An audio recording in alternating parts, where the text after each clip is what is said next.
সন্তানের সফলতায় মা বাবার কাছে সবথেকে গর্বের ব্যাপার। গুড মর্নিং বন্ধুরা, সকালে কেমন আছো? আশা করি সকলে বেশ ভালো আছো ও সুস্থ আছো। তোমাদের সকলের ভালোবাসায় আমিও খুব ভালো আছি। তো চলো তোমাদের সকলকে সাথে নিয়ে শুরু করছি আমার এই আজকের ব্লগটা। আশা করি তোমাদের ভালো লাগবে, আর যদি ভালো লেগে থাকে অবশ্যই আমার পাশে থেকো, কমেন্ট করে তোমাদের মতামত জানিও, ভালো লাগলে লাইক করো ও বন্ধুদের মধ্যে শেয়ার করো। আর যদি আমার চ্যানেলটিতে নতুন হয়ে থাকো তো অবশ্যই চ্যানেলটিকে সাবস্ক্রাইব করে পাশে থেকো, যাতে আমি এই ইউটিউব জার্নিতে একটু এগিয়ে যেতে পারি তোমাদের সকলের সহযোগিতায়। তো চলো শুরু করছি আমার আজকের এই ব্লগটা। আজ হলো মঙ্গলবার, সকালটা শুরু হয়েছে অনেক ভোর শুরু করে দিয়েছি। সকালে আগে স্নান, তারপর রান্না, পুজোটা চিকুর পাপা করেছে। আর সকাল রান্না বান্না গুছিয়ে দিয়ে আজকে যাব একটা বিশেষ কাজে। সেটা হলো কি চিকুর আজকে স্পোর্টস রয়েছে, সেই কারণে সমস্ত কিছু সকাল শুরু করে দিয়েছি। স্নান টান করে পরে একদম রান্নার পরে স্নান করতে হয়তো সময় পাবো না, সেই কারণে। তো এদিকে রান্নাটা বসাবো, তার আগে সবজিগুলো কেটে নিচ্ছি। আর তোমরা সকলে অবশ্যই জানিও তোমাদের যেখানে আছো সেখানে ঠান্ডা কীরকম পড়েছে। আমাদের এখানে কিন্তু ভীষণ ঠান্ডা পড়েছে, আর শুনছি যে আরও বেশি ঠান্ডা পড়বে। আর অনেকেই আমাকে কমেন্ট করে জিজ্ঞেস করেছো, দিদি ভাই তোমার বাড়ি কোথায়? আমার বাড়ি বাঁকুড়া ডিস্ট্রিক্টের ছোট্ট একটা গ্রামে, সেটা হচ্ছে লাইগটি গ্রামে।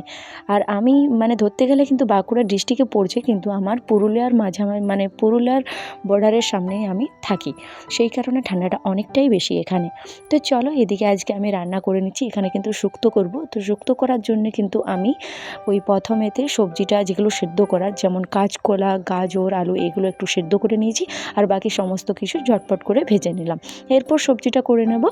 আর তোমরা অবশ্যই জানিও যে এই শীতকালেতে তোমাদের সবার ওখানে সবজির দাম কীরকম। আমাদের এখানে কিন্তু সবজির দাম একদম কমেনি, আকাশ ছোঁয়া। তার মধ্যে বলতে গেলে কিন্তু এখন যেরকমভাবে রাসায়নিক সারের ব্যবহার হচ্ছে, তাতে কিন্তু সবজির একদম টেস্ট নেই বললেই চলে।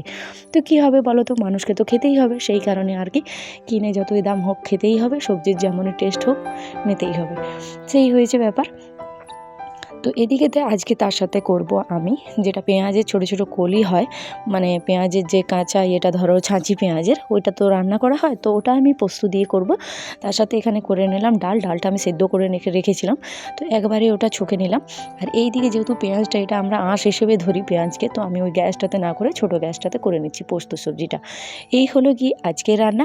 আর ঝটপট করে তারপর বেরিয়ে যাব চিকুর যেখানে পোস্ট হবে ওইখানেতে।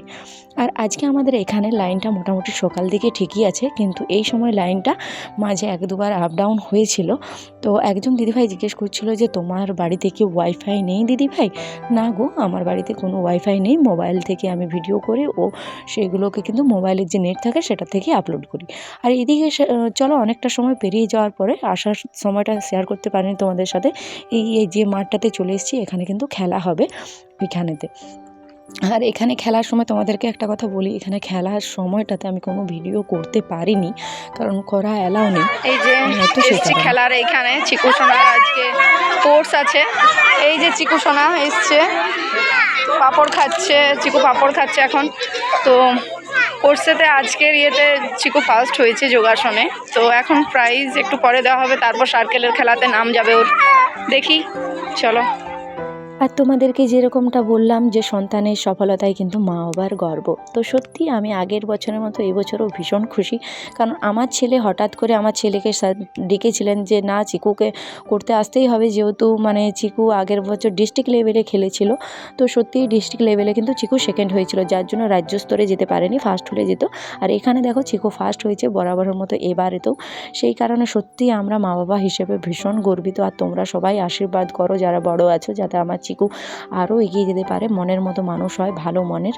তো সেটাই তোমরা ভগবানের কাছে একটু বলো যেন আমার ছেলে খুব ভালো মনের মানুষ হয়, ও লেখাপড়ায় উচ্চশিক্ষিত, ও খুব ভালো যেন হয় সেরকম।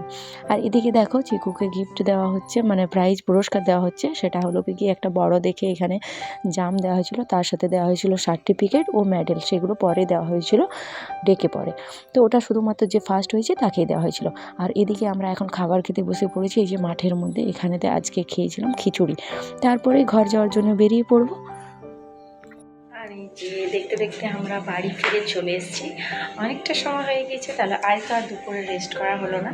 তো আগে এই ড্রেসটা চেঞ্জ করে নেবো কাপড়টা, তারপর ওই ছাদেতে কিছু কাপড় জামা রয়েছে সেগুলোই উঠিয়ে নিয়ে আসবো। তো চলো। আর আমরা যেহেতু ওখান থেকে খেয়ে এসেছি, তো রাত্রিতে তোমার আমরা মা বাবাকে বলে দিয়েছিলাম যে আমি তোমাদের জন্যই খাবার করে দিয়ে যাচ্ছি, তোমরা খেয়ে নেবে, আমাদের জন্য রাখার কিছু দরকার নেই। তো সেই কারণে আর কি। আর সকালের সময় যে জামা কাপড়গুলো স্নানের সময় কেচেছিলাম সেগুলো শুকোতে দিয়ে গিয়েছিলাম, সেগুলো একটু উঠিয়ে নিলাম। আর এই দিকে দেখো জলের বোতলে একদম জল ছিল না, সেগুলো একটু ভরে নিলাম। কি বলো তো, বাড়ির থেকে বেরিয়ে পড়লে তো হয় না, এসে পরে অনেক কাজ পড়ে থাকে। আর এই যে রুটি করব তার আগে দেখলাম যে আটাটা অনেকটা কম রয়েছে নিচে, তো ভাবলাম যে আটার প্যাকটা থেকে আগে আটাটা ঢেলে নিই। আর ওই দিকে আজকে চিকুসোনাকে চিকুর বাবা পড়তে বসিয়েছে, কারণ আমার টিউশন রয়েছে। আর ভীষণ টায়ার্ড হয়ে যাচ্ছি, অনেক ভোরে ভোরে উঠে সমস্ত কিছু করা, তোমরা তো দেখলেই, তার সাথে ছেলেকে নিয়ে যাওয়া সমস্তটাই। সেই কারণে তোমার খাবারটা তাড়াতাড়ি করে নিচ্ছি। তারপর আজ আমার একটাই টিউশন রয়েছে, টিউশনটা করব, রেস্ট করব। আর কালকে আমাকে একটা জায়গায় যেতে হবে, সেটা হলো কি আমার কলেজ, যেখান থেকে আমি ডিএড করেছিলাম। কারণ আমার ডিএডের সার্টিফিকেটটা আর মার্কশিটটা এখনও পর্যন্ত তোলা হয়নি, তো নোটিশ দিয়েছে ওখানে যাদের তোলা হয়নি তাদেরকে ওগুলো নিয়ে আসতে। তো সময়ই হচ্ছিল না, তো চিকুর পাপার কালের দিনটা সময় হয়েছে। তো কাল একটু বেরোবো জলদি জলদি, অনেকটা দূর যেতে হয়, সরবরি, পুরুলিয়ার সরবরিতে আমার কলেজ, যেখানে পঞ্চকোট রয়েছে ওখানে। তো তার জন্যই আর কি কাজগুলো যেগুলো বাকি রয়েছে সেই সমস্তটা করে নিচ্ছি, তারপর করে নেব রুটি, তারপর টিউশন পড়াবো। আর এদিকে দেখো আটাটা ঢেলে সুন্দর করে একটু উপরটা মুছে পরে রেখে নিলাম। আর তোমরা যারা আমার ভিডিওতে এত সুন্দর সুন্দর কমেন্ট করছো, এত ভালোবাসা দিচ্ছ, তোমাদের সকলকে অনেক অনেক থ্যাংক ইউ, অনেক অনেক ভালোবাসা এভাবে আমাকে সাপোর্ট করার জন্য। আর যারা এত সুন্দর সুন্দর করে কমেন্ট করে বলছো দিদিভাই তোমার হাতের কাজ ভীষণ সুন্দর, সময় গোছালো, সংসার ভীষণ সুন্দর, তো সত্যিই বলছি তোমাদের এই ভালো ভালো মানে সুন্দর সুন্দর মিষ্টি মিষ্টি কমেন্টগুলো পড়ে কিন্তু আমি আরও বেশি উৎসাহিত হই নতুন নতুন ভালো ভালো ভিডিও করার। আর আশা করি পরবর্তী দিনে আরও সুন্দর সুন্দর মানে ভিডিও ভালোভাবে সুন্দরভাবে তোমাদের কাছে তুলে ধরতে পারবো তোমাদের সকলের সহযোগিতায়। তো এভাবেই আমার পাশে থেকো, আমাকে ভালোবাসা দিও। আর আমার এক ছোট্ট বন্ধু আমাকে জিজ্ঞেস করেছো দিদি ভাই তোমার ছেলের এজ কত? তো আমার ছেলের এজ হলো 7+। ও এখন ক্লাস 1 থেকে 2-এ ওঠার এক্সাম দিয়েছে, ফাইনাল 2-এ উঠবে। তো আমার ছেলের এজ 7.5 বছর। আর আমি আগের ভিডিওতে দেখা হয়নি, কয়েকদিন আগের ভিডিওতে তুমি আমাকে আরেকবার জিজ্ঞেস করেছিলে, তো সরি তোমাকে এর আগের দিন জিজ্ঞেস করে তার জন্য আমি উত্তরটা দিয়ে দিলাম। তো ঠিক আছে, এভাবে তোমরা সকলেই আমার পাশে থেকো, ভালোবাসা দিও। আর আশা করি আজকের ব্লগটা তোমাদের ভালো লেগেছে। আর যদি ভালো লেগে থাকে অবশ্যই আমাকে কমেন্ট করে তোমাদের মতামত জানিও। তো চলো আজকের ব্লগটা এখানেই শেষ করছি, সকলে সুস্থ থেকো, ভালো থেকো, গুড নাইট, বাই।